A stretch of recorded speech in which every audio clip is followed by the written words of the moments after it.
Hey there, ladies and gentlemen. Welcome to Unit 3, Note 7 on writing equations. So what we're going to do today is we're going to just look at 8 word problems and we're going to be able to write a linear equation from that real world situation. So a lot of them are going to be, actually the front side we're going to do is going to end up being in slope-intercept form.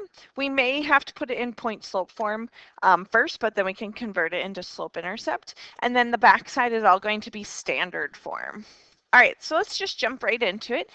Number 1, after 22 games in 2005, J.D. Drew of the Los Angeles Dodgers had 10 runs batted in.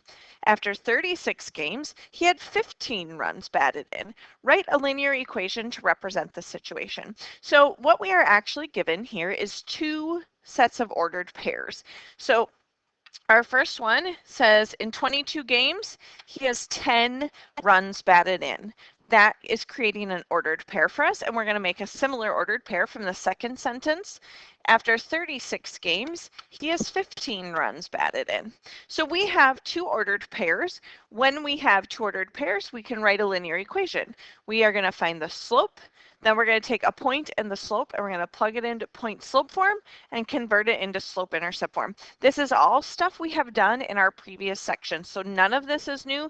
The new part is just the fact that the information, the data comes from word problems. All right, so 15 minus 10 over 36 minus 22. So we're going to subtract those and get 5 over 14. Not the most ideal slope, kind of a funky one. If I remember correctly, this is going to give us a fraction for our y-intercept too, but it should be the only one. All right, so we have our slope. We're going to go ahead and take the slope and we're going to pick an ordered pair. Doesn't matter which one. I'm going to lend towards the first one.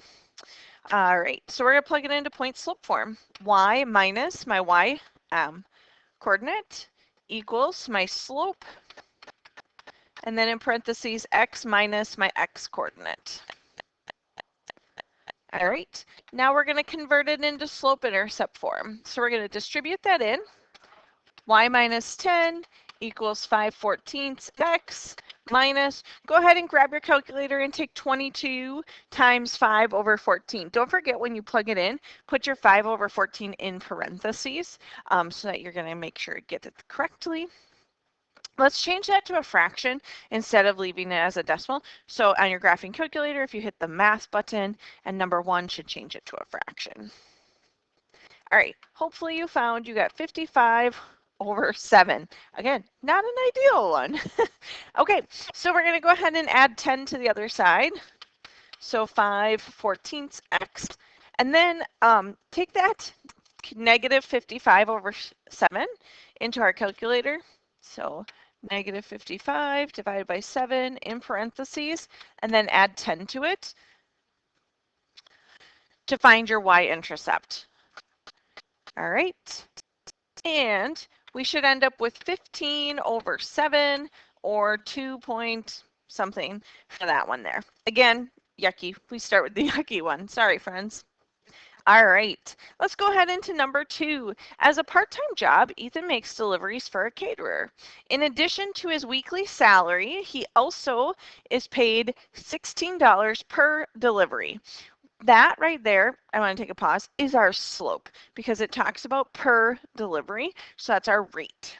Okay, last week he made 5 deliveries and his total salary was $215.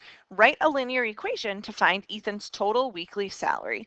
So what we saw here was they gave us a slope, that was our 16, and so maybe we'll just write a little m equals 16. But then they gave us an ordered pair. So he made 5 deliveries and his total salary was $215. 5 deliveries, $215. So with this, we could technically look at this in 2 ways. We have a point, we have a slope, we can put it into point slope form, kind of like we did up here in this red, and convert it over. That's what we're used to. Let's go ahead and do that on this one. I'm actually going to show you a different way to do it on the next problem.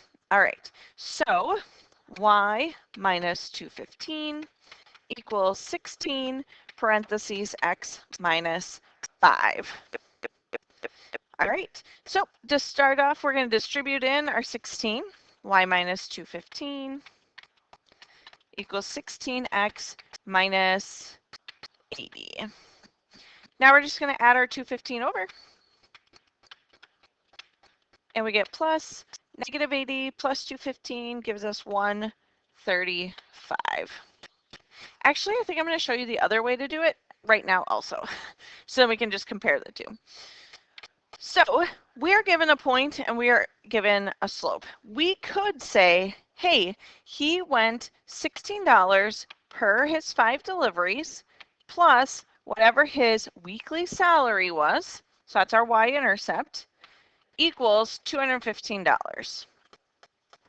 We can take our 16 times 5 and we get our 80 plus b equals 215. So what we're doing here is we're actually finding that y-intercept. So subtract 80 over. Oops. So we get b equals, so 215 minus 80 gives us 135. So now we have our slope and we have our y-intercept. So you could just write it then into slope-intercept form. So that's kind of a new way. We haven't talked about that way before, but we totally can do point slope form. I'm okay with you choosing either way to do. All right. Ilya and her friends rented a canoe for 3 hours and paid $45, a total of $45. The rate was $10 per hour plus the cost of the daily rate. All right, here's a perfect example. It's just like problem 2. They gave us an ordered pair. They rented it for 3 hours and it cost them $45. Then it said it was a rate, so that's our slope, of $10 an hour. So I want you guys to pause here and I want you guys to solve this problem to write it into a linear equation. You can decide, hey, I have a point, I have a slope, I'm plugging it into a point slope, I'm converting it. That's what we're comfortable with. But if you want to try the other way and plug the point and the slope into slope-intercept form and convert that to find the slope or the y-intercept, that works. So pause the video here. When you come back, I will have shown you how to do it. All right, so there you have it. If you look in the red, I put it into point slope form and I converted it into slope intercept. If you look at the little bit in the blue, I plugged those values in to solve for my y-intercept, and then you would still end up with the same thing there. All right, number 4, Yvonne and her friends had held a bake sale to benefit the shelter for homeless people. The friends sold 22 cakes on the first day and 15 cakes on the second day. They collected $88 on the first day and $60 on the second day. Let X represent the number of cakes sold and Y represent the total money made. Find the slope of the line that would pass through the points given.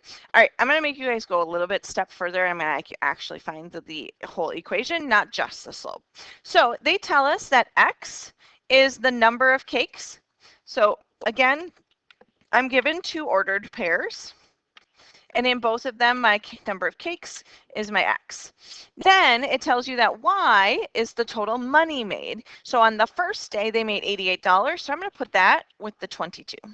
The 15 was $60. All right, so pause the video here and find the slope for that. And then when you come back, we'll just touch base quick before we make it into an equation. All right, hopefully you got that paused and got to find that slope. We find our slope to be 4. So y2 minus y1 equals x2 minus x, or over x2 minus x1, and we simplified that. So our next step then is to pick an ordered pair. It doesn't matter which one. I almost always lean towards the first one. And so we're going to plug that in to point slope form. Oops, and I wrote 80, not 88. So let's make that tweak before we do something wrong. All right. Okay, go ahead. That still does not look like 88. All right, well, I am fixing this. Go ahead and simplify this. Oh, poo. Yeah, that's best. Okay, go ahead and simplify this and make it into slope-intercept form.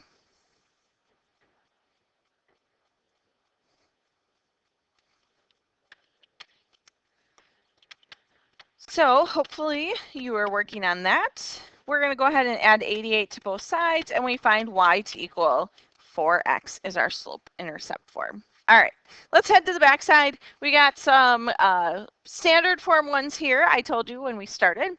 Your grandmother made 240 ounces of jelly. You have two types of jars. The first jar holds 10 ounces and the second holds 12 ounces. Write an equation that represents the different number of 10-ounce jars, X, and the 12-ounce jars, Y, that will hold the jelly. This is very similar to our examples we did before with we're buying tomatoes and carrots for our salad and we have so much money we're buying, or we can carry this much in pounds, and boxes of clothes cost this much and boxes of books cost this much. So we're going to do very similar. We have a 10-ounce jar, so 10 ounces times the number of 10-ounce jars plus 12 ounces times the number of 12-ounce jars. That should be a Y. Okay, and she has 240 ounces. And we're just going to leave it like that. Leave it in standard form. Standard form is great for these type of word problems. Number 6, you're buying $30 worth of bird seed. It consists of two types of seed. Thistle seed attracts finches and costs $2 per pound.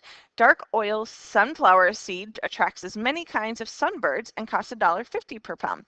Write an equation that represents the different amounts of $2 thistle seed, X, and $1.50 dark oil sunflower seed, Y, that you could buy.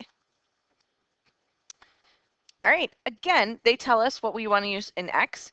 We have $2 per our pounds of thistle seed plus $1.50 times our pounds of sunflower seed oil. And we have $30 that we can spend. All right, you have two more problems here, and I'm going to leave you guys to do these two on your own. They both are going to end up with things in standard form. So pause the video here, and then when you come back, I will have both of them written, and you'll be good to go. All right, pause the video. All right, so in both of these, they did not tell you what variables to use. So in the first one, I used C for candy corn and M for M&Ms. And in problem 8, I used B for bananas and A for apples. So if they don't tell you that, you can use really obvious variables. Or if you chose to use X and Y, you would just need to denote like X stands for bananas and Y stands for apples. All right, there you have it, ladies and gentlemen. Go ahead and get working on your worksheet. I'll see you later.